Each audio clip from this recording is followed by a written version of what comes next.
గానడమనే చెప్పిండు పెద్ద బ్యాంకు పాత గవర్నర్ రఘురాం రాజన్ సారు. ఊకూకే లోన్లు మాఫీ చేసుడు బ్యాంకులకంత మంచిది కాదు. అడిగిన వాళ్ళందరికీ ముద్ర లోన్లు ఇచ్చినా బ్యాంకులు మునిగిపోవాల్సిందే అని. మరి ఈ ముచ్చట సెంట్రోళ్ళు మర్చిపోయిర్రో లేకుంటే ఇడిచిపెట్టిర్రో కానీ మళ్ళా లోన్ల మాఫీ ముంగటేసుకుంటూ గీ పెద్ద సారు.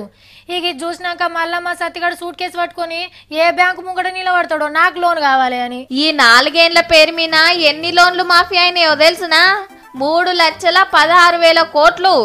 అయితే మా బ్యాంకు లోన్ కూడా మాఫీ అయినట్టేనా అని ముడిచిపోయారు.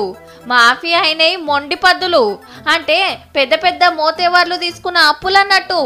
ఖుద్దు సెంటర్ పైసల మంత్రి అరుణ్ జైట్లీ సారే చెప్పిండుల్లో 21 సర్కార్ బ్యాంకులు కలిసి 3,16,000 కోట్ల లోన్లు మాఫీ చేసి పడేసినాయి. తొండి మీకు కావాల్సిన సావుకార్ల లోన్లే మాఫీ చేసిండ్రు అని కాంగ్రెస్ వాళ్ళు లొల్లి పెట్టే వరకు లేదు రూల్స్ ప్రకారమే చేసినాం అని చెప్తుండ్రు సెంటర్ వాళ్ళు.